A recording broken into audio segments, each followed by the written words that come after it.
Como eu disse a vocês semana passada, eu fui despertado para falar das 3 virtudes principais do cristianismo: a fé, a esperança e o amor. Semana passada eu falei sobre fé, contei muitas histórias da minha vida pessoal, da minha jornada de fé, e hoje eu quero falar da esperança.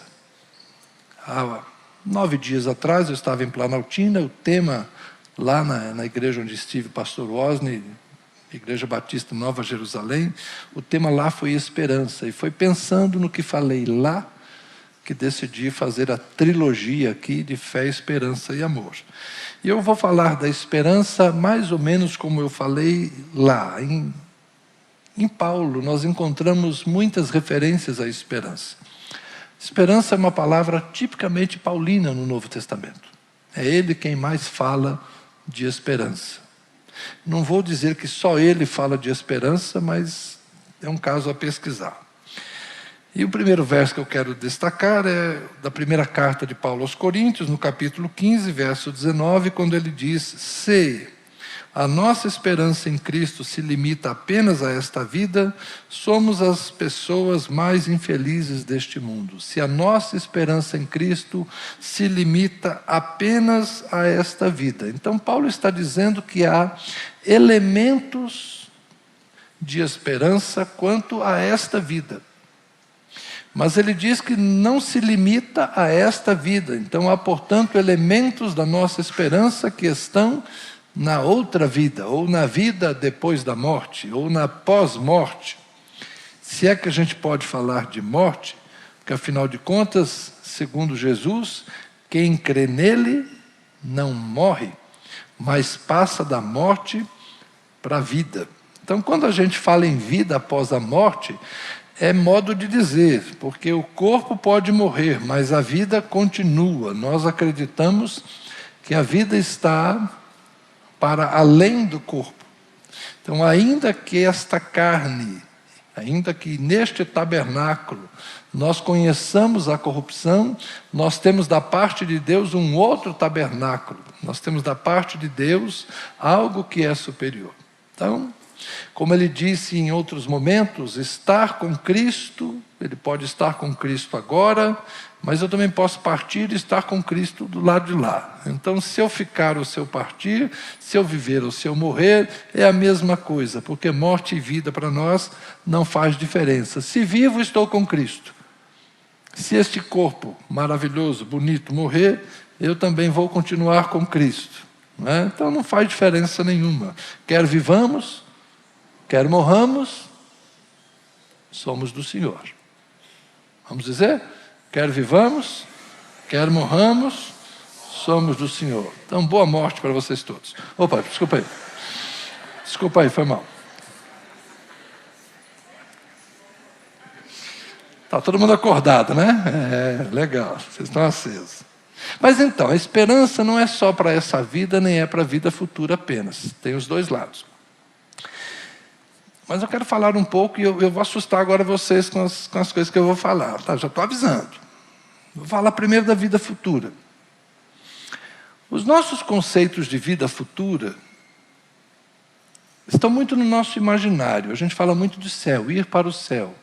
Céu, lindo céu, céu, lindo céu. Há mansões celestiais, todas feitas por Deus. Quem disse isso? Quem viu essas mansões? Eu não sei quem é que inventou essas coisas, mas está no imaginário de todos nós um céu com mansões celestiais. Está no imaginário coletivo.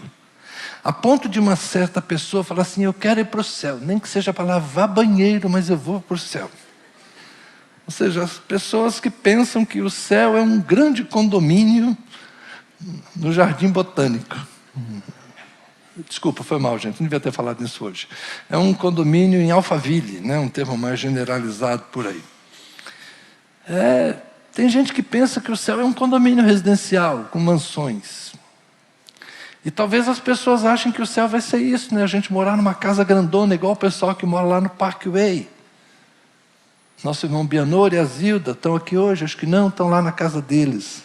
Né? E eu fico pensando, aquele casal, aquela casa grande, olhando assim aquela casa, falando assim, puxa, os meninos bem que podiam estar aqui hoje, né? Essa casa está tão vazia sem eles. Quem disse que o céu é ter uma casa grande?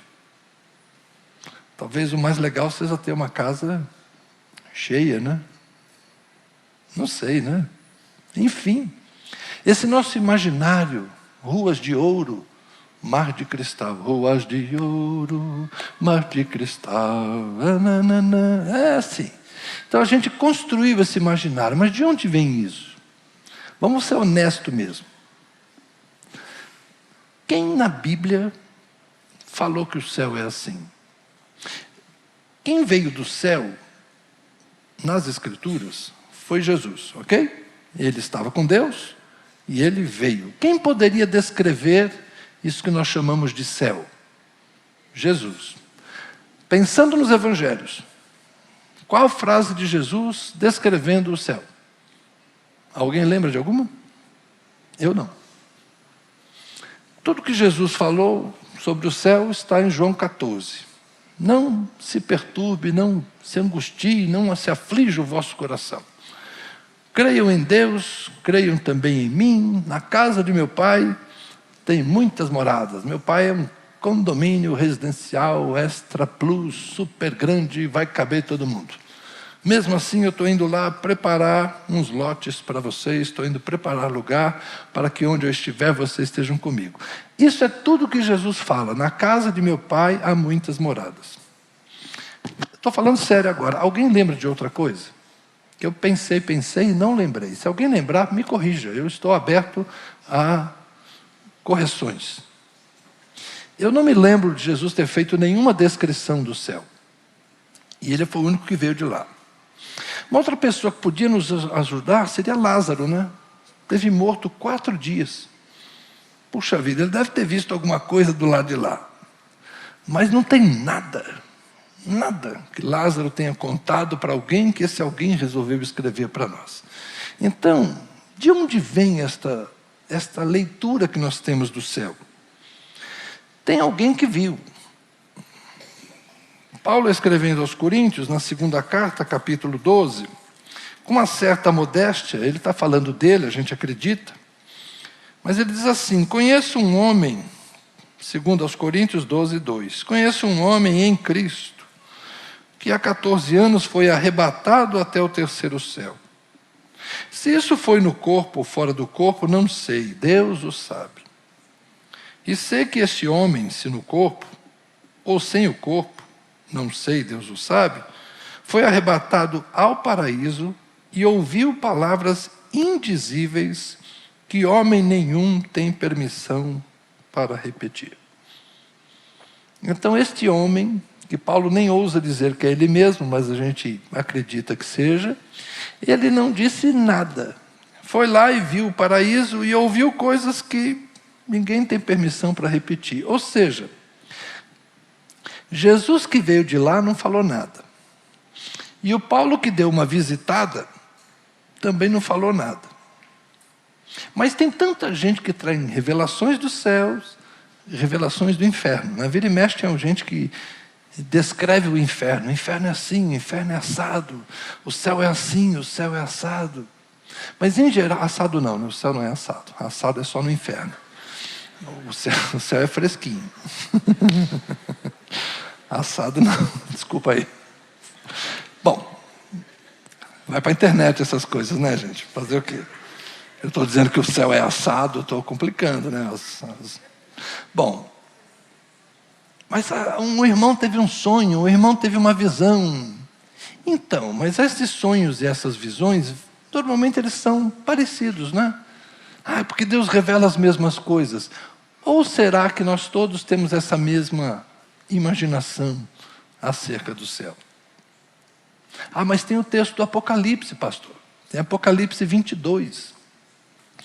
Então, o Apocalipse já tem algum tempo que nós conversamos na Escola Bíblica Dominical, já tem uns 10 anos que eu resolvi trabalhar esse texto. E o Apocalipse é um livro que tem que ser interpretado com certo cuidado.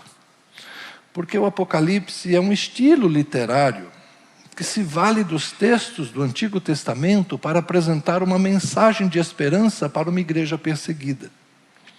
Então, quando Apocalipse 21 e 22 descrevem a vinda de Jesus e o dia da glória, o dia da transformação, o dia da vitória final do bem sobre o mal, e descreve a nova Jerusalém descida do céu, que tem gente que pensa que é uma nave-mãe, não é? Na verdade, ele está usando as mesmas analogias que o profeta Ezequiel usa no seu livro. E usa algumas coisas de Isaías também na sua expectativa messiânica. Isaías 64 é uma forma também da gente pensar. Isaías 66 também é uma forma da gente comparar com Apocalipse.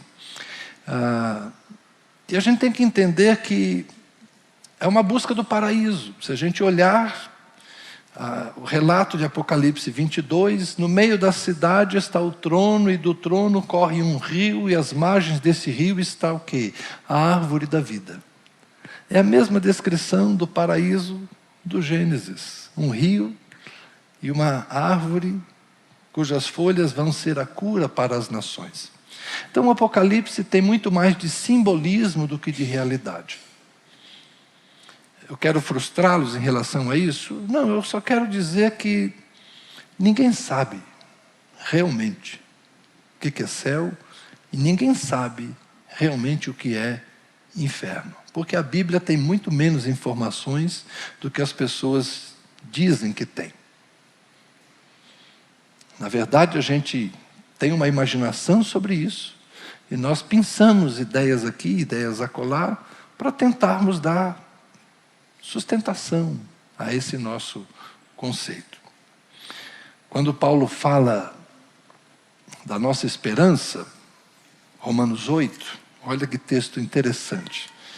Romanos 8, verso 18. Se puder projetar, eu agradeço. Romanos 8, 18. Porque por mim tenho por certo que os sofrimentos do presente não podem ser comparados com a glória a ser revelada em nós.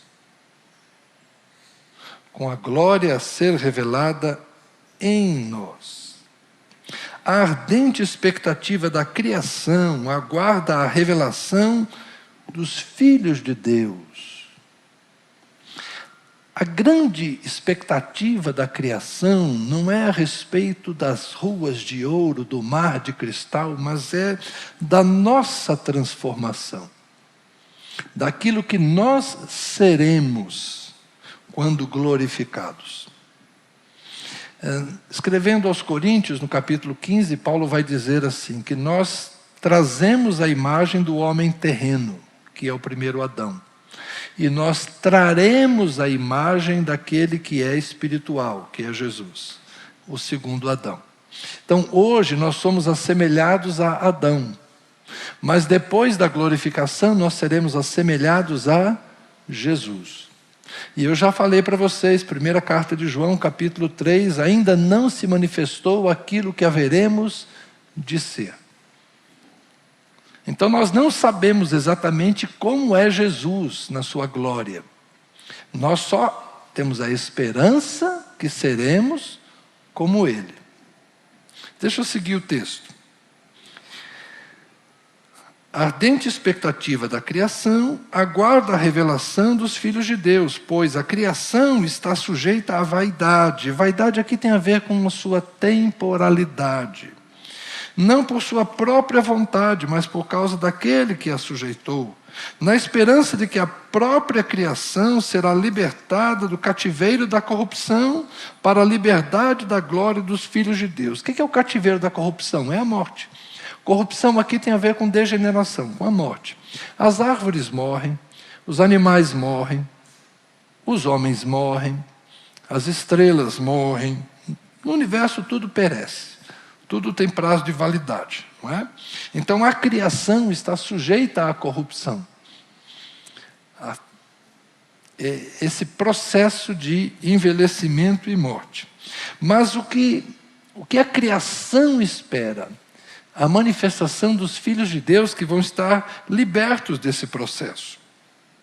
Verso 22. Porque sabemos que toda a criação a um só tempo geme e suporta angústias até agora. A criação sofre, gente. A criação sofre. É por isso que quando Isaías profetiza sobre o reino milenar, né, naquele sentido da paz absoluta, né, que o leão comerá palha com o boi, a criança vai brincar com a cobra, é aquela ideia de um universo em que, ou um mundo, melhor dizendo, né, em que não há morte, em que não há mal, em que ninguém causa dano a ninguém, que uma criança poderá brincar com um escorpião. E a gente sabe da fábula do escorpião, né, da natureza dele. Ele sempre vai picar e vai matar quem lhe dá a carona para atravessar o lago. Então, aquela visão de Isaías, capítulo 11, por exemplo, tem a ver com essa expectativa de uma criação em que tudo é harmônico e a morte não existe.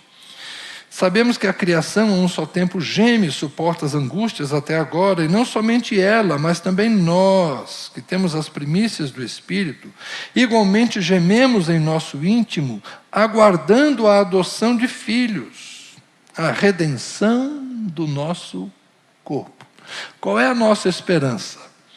A nossa adoção de filhos, ou seja, sermos perfeitamente filhos de Deus, tal qual é Jesus, a redenção do nosso corpo. Temos um corpo assemelhado ao dele.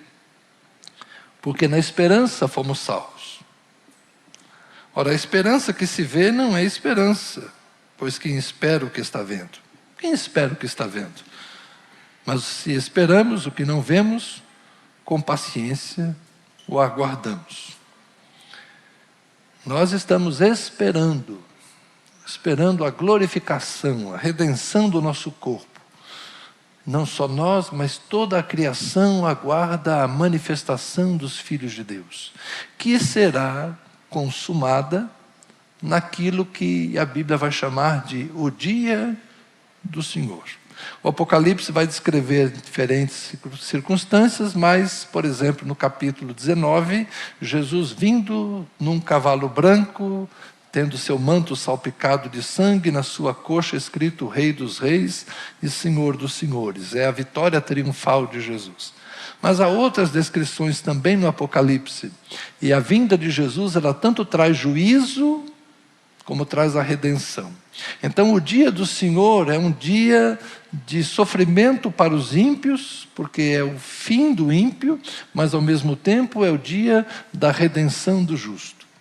É um único dia, um único momento em que a batalha entre o bem e o mal se consome e se consuma imediatamente. Se a gente ler Pedro, por exemplo, Pedro tem uma descrição muito parecida, mas com as figuras distintas. Na segunda carta de Pedro, no capítulo 3, ele vai falar também do fim da criação, mas de uma nova criação. Capítulo 3 da segunda carta de Pedro. Deixa eu ver onde eu começo a leitura aqui. Eu vou começar no verso 8. Mas há uma coisa, amados, que vocês não devem esquecer, que para o Senhor um dia é como 1000 anos e 1000 anos são como um dia. Isso aqui não é matemática, regra de 3. Pedro só está dizendo que Deus não tem a pressa. Deus tem a eternidade toda, Ele não conta o tempo como nós. O Senhor não retarda a sua promessa, ainda que alguns a julguem demorada. Pelo contrário, Ele é paciente com vocês, não querendo que ninguém pereça, mas que todos cheguem ao arrependimento. Então, por que esse dia ainda não chegou? Porque Deus não tem pressa. Não é bom a gente saber que Deus não se cansa? Porque se Deus fosse igual a gente, já tivesse cansado, a gente nem estava aqui. Não é? Então, Deus tem toda a paciência do céu. Graças ao bom Deus por isso. Pelo contrário, Ele é paciente com vocês, não querendo que ninguém pereça, mas que todos cheguem ao arrependimento. Porém, o dia do Senhor virá como um ladrão. Então, quem fica dizendo que tem sinal, eu vou falar pela 10ª vez. Não existe sinal. O dia do Senhor virá como um ladrão. Todo mundo que fica dizendo, olha os sinais, olha os sinais, olha o sinal de trânsito, irmão. Semáforo, vermelho, amarelo, verde, placa de trânsito, mão única. Esses sinais você pode olhar. Mas essa ideia de que tem sinal para a vinda de Jesus, lamento dizer, A Bíblia só fala que não haverá sinal. Portanto, esteja preparado todo dia, o que pode ser a qualquer hora, inclusive agora. Vamos lá.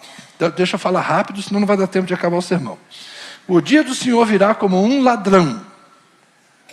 Naquele dia, os céus passarão com um grande estrondo, e os elementos se desfarão pelo fogo.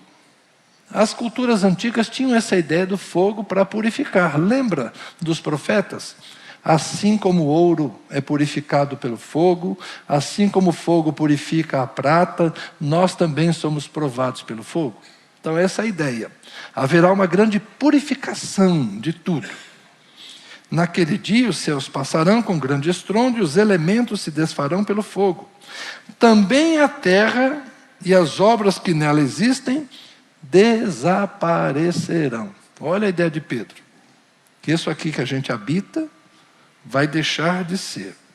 Uma vez que tudo será assim desfeito, vocês devem ser pessoas que vivem de maneira santa e piedosa, esperando e apressando a vinda do dia de Deus. Por causa desse dia, os céus incendiados serão desfeitos e os elementos se derreterão pelo calor. Uau! Tem gente que pensa que é arma atômica, né? Que a gente vai estragar o planetinha que Deus fez. Eu costumo dizer que Deus não vai dar esse gostinho para nós, não. Nós, porém, segundo a promessa de Deus, esperamos novos céus e nova terra, nos quais habita a justiça. Então, na Bíblia, não há uma descrição de como será. Só diz que isso que nós conhecemos vai passar. E a cena é descrita com, digamos assim, com requintes, né, de sofisticação, fogos, elementos se fundirão, tudo vai se derreter, todas as obras serão provadas. Lembra daquele texto que Paulo fala aos Coríntios? A obra de cada um será provada pelo fogo. Se essa obra sobreviver, mas o resto vai ser queimado. Então essa ideia escatológica de que o último dia, o último momento, é um grande incêndio. Tudo é consumido. Mas no meio desse grande incêndio surge o quê? Um novo céu e uma nova terra. Quem gosta de desenho animado vai lembrar do mito da fênix. Aquilo que ressurge das cinzas. Então é essa ideia que está também no imaginário dos apóstolos. Imaginário, Zé? Você está falando que é imaginário, não é revelação? Então, não dá para a gente ter certeza. Porque na Pérsia eles pensavam assim, na Grécia eles pensavam assim, no Egito eles pensavam assim. Essa ideia do fogo que purifica, daquilo que é queimado e surge algo novo, não é? Então, haverá um novo céu e uma nova terra? Sim, nós cremos nisso. Essa é a nossa esperança. Mas nós sabemos como será? Não. Não. Não sabemos. Como eu já disse, Jesus não falou a respeito. Paulo, que viu alguma coisa do que chamamos de paraíso, também não falou a respeito. E se Jesus não falou, se os apóstolos não falaram, e Pedro se limitou a dizer isso, que ele acredita que o que nós conhecemos será desfeito, mas ele não descreveu o que vem depois. Me perdoem por não tomar por verdade absoluta qualquer outro sonho ou revelação de qualquer outra pessoa. Se Jesus não falou, se os apóstolos não falaram, e o que temos é assemelhado metaforicamente, às vezes, aos profetas do Antigo Testamento, como Ezequiel, como Isaías, então eu me limito ao que diz a Escritura. Eu prefiro esperar. Com esperança, aguardo a manifestação dos filhos de Deus. Com esperança aguardo a ressurreição dos mortos. Com esperança aguardo que se revele aquilo que Deus pré-ordenou desde o princípio de todas as coisas. Com esperança aguardo o dia em que o justo será glorificado e que, com lamento, digo, o ímpio será punido. Em que as coisas que Deus despreza serão destruídas, mas aquelas coisas que Deus resolveu salvar serão, portanto, renovadas. Um novo céu e uma nova terra. Se é novo, a gente não sabe como é. É mistério. É esperança. Eu vivo por esperança. Amém? Então, sobre esta parte da esperança, eu creio que fico por aqui. Se a nossa esperança em Cristo se limita a essa vida, somos as mais infelizes das pessoas. Não, eu creio que tem uma coisa depois. Mas essa coisa depois, eu só creio. Eu não tenho a menor ideia do que seja. Mas eu imagino que é muito melhor do que eu sou capaz de imaginar. Eu creio que Deus preparou coisas que ainda não subiu ao nosso coração. Assim como Paulo, citando Isaías 64, Paulo vai falar que não subiu ao nosso coração aquilo que Deus tinha preparado. No plano de salvação, quem imaginava que Deus ia encarnar e se manifestar na pessoa de Jesus Cristo? Foi uma surpresa, Deus se fazer homem e andar entre nós. Na salvação, Deus surpreendeu a humanidade. E eu penso que na nova criação, Deus vai também nos surpreender. Deus fará novas todas as coisas. A visão dos profetas da antiga aliança é que será um mundo sem mal, um mundo sem morte. No Apocalipse, um mundo sem dor, um mundo sem lágrimas. Que seja assim também a nossa esperança. Mas eu quero rapidamente considerar que temos que ter esperança também para esta vida.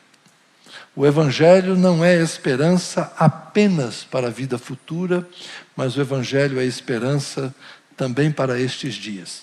E eu não vou me alongar, mas eu quero me ater apenas ao Evangelho de Lucas, no capítulo 6, um trecho do Sermão da Planície, que é também o Sermão da Montanha, de Mateus capítulos 5, 6 e 7.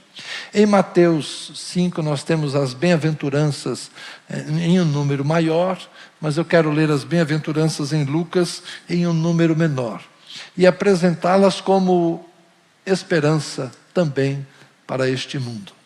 O Evangelho não é apenas esperança para depois da morte, o Evangelho é esperança para esta vida. Jesus disse, Lucas capítulo 6, verso 20. Então, olhando para os seus discípulos, Jesus lhes disse: bem-aventurados são vocês os pobres, porque o reino de Deus é de vocês. Bem-aventurados são vocês que agora têm fome, porque serão saciados. Bem-aventurados são vocês que agora choram, porque vocês hão de rir. Bem-aventurados são vocês quando as pessoas os odiarem, expulsarem de sua companhia, insultarem e rejeitarem o nome de vocês como indigno por causa do Filho do Homem. Alegrem-se naquele dia e exultem. Exultar é alegrar-se muito, porque grande é a recompensa de vocês no céu, porque os pais dessas pessoas fizeram o mesmo com os profetas. A nossa esperança é para a vida eterna, sim, mas não só. Jesus veio trazer uma mensagem de esperança em um mundo muito injusto. Bem-aventurados são vocês os pobres, e eu optei pela versão de Lucas, porque em Mateus são os pobres de espírito, e tem gente que fica imaginando que isso é alguma coisa espiritual, mas aqui em Lucas não paira dúvida. São os pobres mesmo. Porque depois, no verso 24, ai de vocês os ricos, porque já receberam a consolação. Jesus traz uma palavra de esperança para aqueles que, dentre os humanos daqueles dias, eram os desprovidos de posse. Eram os marginalizados, colocados à margem naqueles dias. O mundo, meus irmãos, nunca foi fácil. A riqueza sempre se beneficiou da grande massa de pobres. Quando eu leio o Gênesis e vemos a linda história de José no Egito, normalmente a gente para no capítulo em que José é reconhecido pelos seus irmãos e ele traz Jacó para lá. A gente para por aí. Mas quando a gente lê o final da história, a gente percebe que naqueles 7 anos de fome, o texto diz que no primeiro ano José falou assim, ele tinha os celeiros cheios, ele armazenou comida. No primeiro ano o povo comeu o que tinha. No segundo ano, no Egito, já não tinha mais comida na mão do povo. Não houve colheita. E o povo chegou para José. José, precisamos de comida. Dinheiro? Paga. No outro ano, José, não temos mais dinheiro. Aceito o gado. Aqui, José compra todo o gado. No outro ano, José, não temos mais dinheiro, não temos gado. Ué, vocês têm a terra. Assina aí. José compra a terra. No outro ano, José, são 7 anos de fome. Não temos dinheiro, não temos gado, não temos terra. Ué, tem vocês. Sejam servos do faraó. José compra tudo. Eita, José. Eita, José. Comprou tudo, inclusive as pessoas. Esse é o mundo em que o poder sempre está na mão de quem tem dinheiro, quem tem terra, quem tem comida, quem tem o controle. E como diz Isaías 5, ai de vocês que vão comprando terra, até não ter mais lugar para o pobre. E como às vezes eu falo para vocês, lembra aquela história de 2 Reis, capítulo 4, Eliseu, ouvindo da viúva, dizendo assim, meu marido, teu servo, morreu e agora está lá o credor querendo levar os meus 2 filhos. Esse era o mundo. Ah, mas é só no mundo antigo? Não. É o mundo de hoje também. É o mundo de hoje. Quanta gente é empobrecida. Quantos países foram empobrecidos porque os outros os exploraram. Nós sabemos o que é isso. Nós somos o continente que foi explorado. Espoliado. A prata, o ouro, as pedras preciosas, a cana-de-açúcar, o café, tudo, né? Não é verdade? É assim, o dinheiro não conhece fronteiras, o dinheiro não conhece compaixão, o dinheiro não conhece misericórdia. Ai de vocês, os ricos, mas Jesus diz, bem-aventurados os pobres, o reino dos céus é de vocês. O reino de Deus não precisa de dinheiro para entrar. Ninguém vai comprar o seu acesso ao reino de Deus. Mas ricos e poderosos hão de baixar a cabeça diante dele e dizer, Jesus Cristo é o Senhor. Não importa quanto dinheiro alguém tenha, ele não vai levar nada. Ele só vai comparecer diante de Deus com as suas obras, com o bem ou com o mal que tenha feito. Ninguém vai comprar o reino dos céus. Ninguém. Não é com prata, não é com ouro que nós somos comprados, mas com o sangue precioso do Cordeiro. Então, o preço pago por nós foi Jesus, e o acesso ao reino de Deus é Jesus. Ninguém, por ser rico, tem benefícios. E ninguém, por ser pobre, será desprezado. Aliás, ao contrário. Jesus mandou dizer a João Batista, o Evangelho é pregado aos pobres. Então, a mensagem do Evangelho, ela é uma esperança para os pobres. A mensagem do Evangelho é uma esperança para quem tem fome. Não falta comida no mundo, ela só é mal distribuída. E nós todos sabemos disso. Nós estamos no país que é rico, um solo rico, uma terra fértil, tecnologia, nós produzimos muito mais alimento do que podemos hoje consumir. Nós exportamos alimento. E por que exportamos alimento? Porque temos muita água. Nossa terra é boa, nossa água é farta, então a gente consegue vender carne lá para fora. É assim mesmo, graças a Deus. Estamos na terra da fartura, mas nem por isso todo brasileiro tem uma mesa farta. Nem por isso todo brasileiro tem um filé na mesa toda semana. A gente sabe disso. Mas Jesus está dizendo, bem-aventurados, felizes, são vocês que têm fome porque vocês serão fartos. Vocês serão saciados. Jesus traz esperança.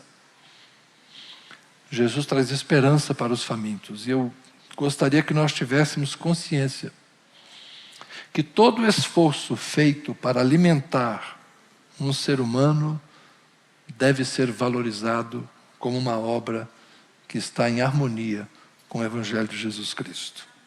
Quem reparte pão com o faminto está fazendo a obra de Deus. Quem nega pão a quem tem fome está dando as costas para o reino de Deus. Bem-aventurados vocês que choram. Há muitos motivos pelos quais as pessoas choram. Jesus traz uma palavra de esperança. Haverá consolo.